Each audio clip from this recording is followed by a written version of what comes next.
आप सब साथियों को लव सिंह का नमस्कार। आज मैं एक बहुत ही शानदार विषय को लेकर के आपके पास आया हूँ। उसका नाम है भूत कैसे होते हैं।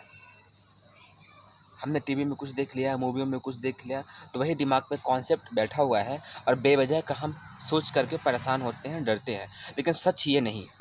भारतीय संस्कृति में, भारतीय सभ्यता में, भारतीय रीति रिवाज में भूतों को भी पूजा के योग्य माना गया। भूतों को भी हम आहुति दे करके, श्राद्ध तर्पण करके उनकी आत्मा की शांति के भाव करते हैं। आखिर क्या वजह है? यदि भूत इतने बुरे होते हैं जितना आज टीवी में दिखाया जाता है, सीरियल में दिखाया जाता है, और हमारे दिमाग में जो भूत का डर बना हुआ है, तो वो चीज़ अपने संस्कृति में ना होती। यदि ऐसा रहा होता तो क्या सच है? सच ये है कि इंसान जन्म लेता है और मरता है, वही इंसान मरने के बाद भूत बनता है।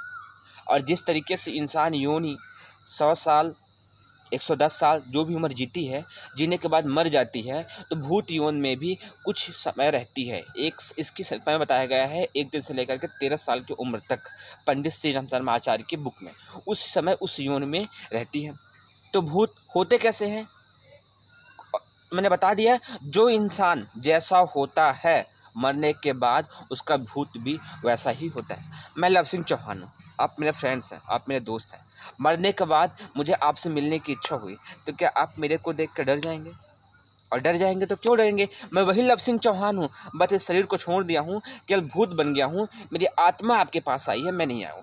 पता सबको है आत्मा होती है और आत्मा आती है, लेकिन लोग डर जाते हैं क्योंकि हमें टीवी में, सीरियल में बहुत गलत कॉन्सेप्ट बता दिया है। भूत मतलब आपको खा जाएगा, आपको मार जाएगा। पूर्णतः गलत है। भूत मतलब इंसान जो जैसा है मरने के बाद वो वैसा ही भूत बन जाता है। भूत भी अच्छे हो और बुरे, दो तरह के होते हैं, जैसे इंसान अच्छा और बुरा होता है। लेकिन भूत कभी उसका बुरा नहीं करता जो इंसान अच्छे होते हैं। इसीलिए आप कोशिश कीजिए कभी किसी को बुरा मत कीजिए।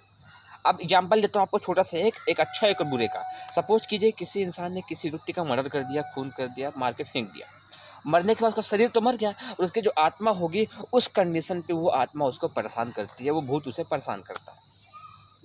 नंबर दूसरी चीज़, क्या वो भूत किसी और को परेशान करेगा? नहीं, उसे कोई इंटरेस्ट नहीं होता। 7 अरब की आबादी में उस भूत को कोई मतलब नहीं है कि वो किसी और को परेशान करने जाए। नंबर दूसरी बात, जैसे कोई इंसान है अच्छा काम में लगा है, काम करते करते वो मर गया, या किसी समाज सेवक काम में लगा था, जैसे भारत के अच्छे अच्छे महापुरुष हुए हैं, भगत सिंह जहाँ पैदा हुए होंगे भूत रूप में, तो वो क्या किसी को बुरा करेंगे? जो इंसान जिंदा रहते हुए इतना बड़ा देश को त्याग करने को तैयार, तो वो मरने के बाद बुरा करेगा? संभव नहीं है। अर्थात भूत अच्छे दो तरह के होते हैं। भूत कौन होता है? हम जैसे हम होते हैं वैसा हमारा भूत होता है मरने के बाद। भूतों से डरें, कभी मत डरिएगा। कभी भूत आपको मिले तो आपसे बड़े थे, आपसे पहले आए, मर के चले गए, उनको आप झुक के नमस्कार कर लीजिए, मुलाकात कर लीजिए और एंजॉय कर लीजिए। और भूत यदि आपका एक अच्छा साथी बन जाए तो आपके बहुत सारे काम आसान कर सकता है।